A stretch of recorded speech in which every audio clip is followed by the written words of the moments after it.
एवं हर हर महादेव। जय हिंद राष्ट्र। नृत्य दर्शन आपका अपना चैनल है और इस पर आपका हार्दिक अभिनंदन है। और मित्रों, आज हमारे सनातनी भ्राताओं, सनातनी बंधुओं के द्वारा यह पूछा गया कि कौन है आर्य और कौन है अनार्य, आर्य एवं अनार्य में क्या अंतर है। तो मित्रों, आज इसी विषय को लेकर के कि कौन है आर्य और कौन है अनार्य और आर्य और अनार्य में क्या अंतर है, इस विषय को लेकर के आप सबके समक्ष मैं प्रस्तुत हूँ। तो मित्रों, आर्य से आशय श्रेष्ठ से होता है। जो संस्कारवान हो, जो चरित्रवान हो, जो सभ्य हो, वो ही आर्य कहलाता है। तो आर्य होने के लिए श्रेष्ठ होना, संस्कारवान होना, चरित्रवान होना, सभ्य होना अनिवार्य है। जन्म से कोई आर्य या अनार्य नहीं होता। कोई भी व्यक्ति, मनुष्य अपने कर्मों के आधार पर ही आर्य या अनार्य की श्रेणी में आता है। और मित्रों, जो श्रेष्ठ नहीं है, अर्थात जो संस्कारवान नहीं है, चरित्रवान नहीं है, जो सभ्य नहीं है, जो असभ्य है और जो व्यक्तिगत स्वार्थ हेतु सोचता है और निजी लाभ हेतु कार्य करता है, वो व्यक्ति आर्य हो ही नहीं सकता। अर्थात आर्य होने के लिए आवश्यक है कि वो धर्म प्रज्ञ हो, धर्म के लिए सोचने वाला हो, धर्म रक्षक हो, धर्म के लिए सोचता हो, राष्ट्र हित में सोचता हो, जो निस्वार्थ भाव से सोचता है, जो अच्छे कर्म करता है, सुकर्म करता है, वो ही आर्य है। अर्थात जो कुकर्म होता है, जो कुकर्मी होता है, जो गलत कार्य करता है, वो अनार्य होता है। मित्रों, हमारे कुछ सनातनी भाइयों के द्वारा यह पूछा गया कि सर्वप्रथम आर्य या अनार्य शब्द का मुखारबिंद अपने मुख से किन्होंने किया। तो मित्रों, अपने मुख से मुखारबिंद सर्वप्रथम अनार्य व आर्य शब्द का प्रयोग वाल्मीकि ने किया।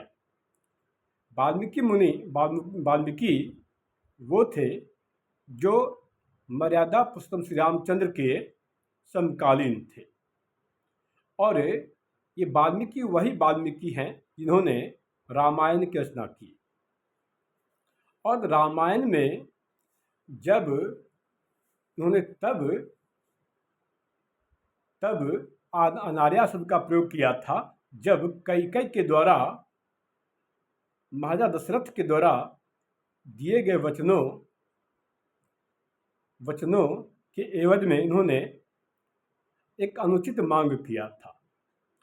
और इनके अनुचित मांग करने के कारण ही वाल्मीकि ऋषि मुनि ने, जिन्होंने रामायण की रचना की, उन्होंने अनार्य शब्द का प्रयोग किया। क्योंकि कैकेयी के द्वारा इस बात की मांग की गई कि मर्यादा श्री रामचंद्र, जो कि सबसे बड़े भाई थे, उनके लिए वनवास मांगा था और अपने पुत्र भरत के लिए राज सिंहासन मांगा था, जो कि एक अनुचित मांग था।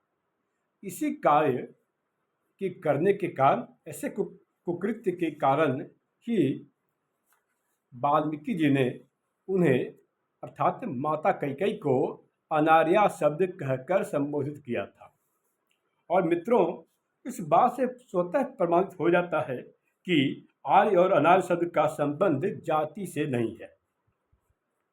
जबकि NCERT के द्वारा प्रकाशित पुस्तक क्लास 6 हमारा अतीत के पृष्ठ संख्या 44 और 49 में इसे जाति से जोड़ दिया गया है और जाति के आधार पर आर्य और अनार्य के होने से जोड़ दिया गया, जो कि पूर्ण रूप से गलत है, सरासर गलत है। यदि आर्य और अनार्य का होना जाति से होता तो फिर प्रचेतस ऋषि मुनि के 10वें पुत्र वाल्मीकि, जिन्होंने रामायण की रचना की थी, इन्होंने माता कैकेयी के लिए अनार्य शब्द का प्रयोग क्यों किया। तो इससे प्रमाणित होता है कि आर्य या अनार्य जाति से संबंधित नहीं है। और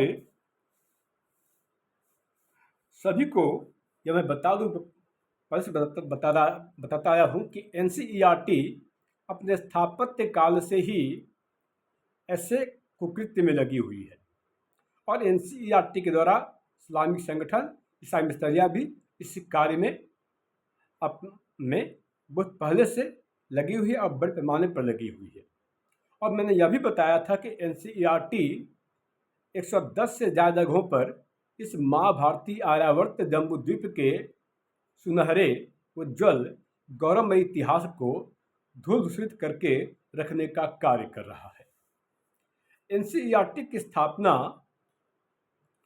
1961 ईस्वी में हुई थी, जब भारतवर्ष के प्रधानमंत्री तथा कथित पंडित जवाहरलाल नेहरू थे। अर्थात भारतवर्ष के प्रथम प्रधानमंत्री के काल से ही यह होता रहा है। और इस एनसीईआरटी की स्थापना 27 जुलाई 1961 ईस्वी में हुई थी।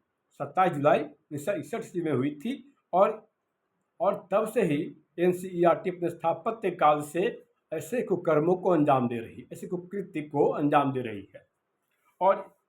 और इस एनसीईआरटी के द्वारा 1 सितंबर 1961 ईस्वी से ऐसे कार्य आरंभ कर दिए गए।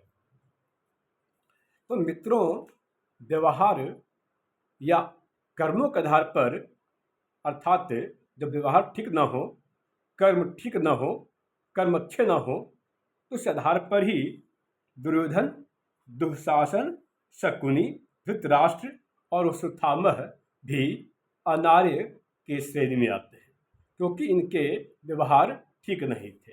इनके व्यवहार जो थे न्याय संगत नहीं थे, धर्म संगत नहीं थे। इसी कारण से ऐसे ये सभी दुर्योधन, दुःशासन, शकुनी, धृतराष्ट्र और अश्वत्थामा अनार्य के श्रेणी में आए। तो मित्रों, एनसीईआरटी के द्वारा जो ऐसे षड्यंत्र किए जा रहे हैं, और उसी कड़ी में आर्य और अनार्य में क्या अंतर है और कौन है आर्य और कौन है अनार्य, ये बताने का हमारा लक्ष्य था। तो आगे आप सभी से आग्रह करता हूँ कि सनातन हिंदू धर्म के मूल विषयों को और सनातन हिंदू धर्म के विरुद्ध जो भी ऐसे षड्यंत्र कर रहे हैं उन्हें मैं सार्वजनिक करने का कार्य कर रहा हूँ। और मैं आप सभी से आग्रह करता हूँ कि आप अपना बहुमूल्य योगदान देने की कृपा करेंगे। जय श्री राम।